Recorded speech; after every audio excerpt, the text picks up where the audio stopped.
Yo, what's up mga ka-hunter? Welcome back. So, papasina naman po para sa ating contentan. contentan.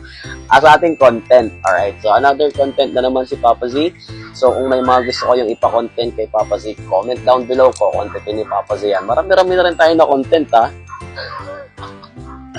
Alright, so ano ba ang topic ngayon ni Papa Z? Pero bago ang lahat, guys, please follow me at TikTok po sa Sordic Rules sa TikTok and Papa Sordic naman po sa YouTube natin. Sa Facebook naman po yung Facebook account ni Papa Z, which is si Jason po. Yung ganda ng pangalan ng Jason. Ito siya. Alright.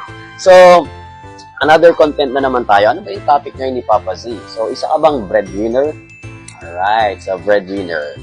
So, ang topic natin ngayon is being breadwinner of the family. So, meron kasing tropa si Papa Z na pagkwentuhan lang namin out of nowhere.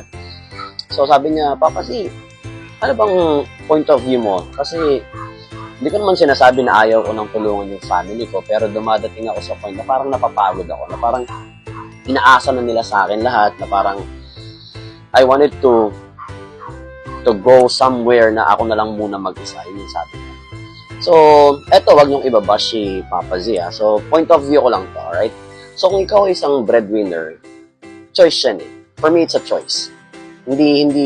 Hindi siya obligasyon na pinasa sa'yo. Choice mo yan. Ikaw yung pumili niya.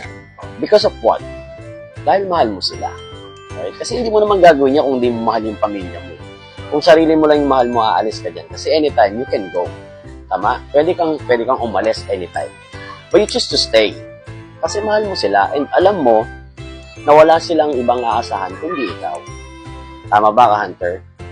Kasi alam mo na, ikaw yung someone na kayang gawin or kayang mag-provide sa kanila. Kaya you choose to stay as a breadwinner. Ngayon, kung nakakaramdam ka ng pagod, that's fine. Natural yan eh. Natural na mapagod tayo. As a human being, napapagod tayo emotionally, physically. Ang hindi natural ay yung magtanim ka ng sama ng loob sa kanila.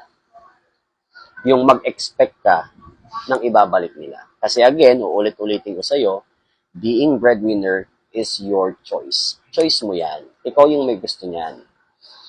Hindi ka nila pinilit na maging breadwinner ng family. It's just so happen na hindi nila kayang gawin yung mga nagagawa mo at mas nakakapag-provide ka para sa kanila.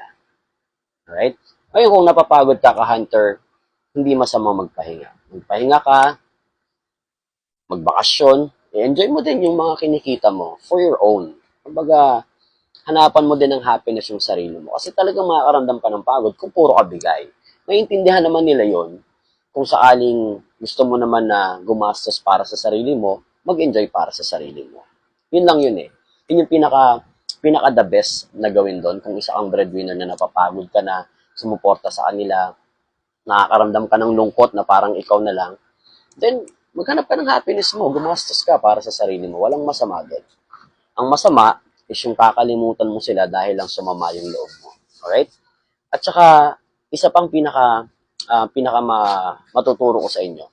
Being breadwinner, kaya ka lang naman nakakaramdam ng pagod, kaya ka lang naman nakakaramdam ng tampo, kasi na parang feeling mo is ikaw na lang lahat. Kasi kulang.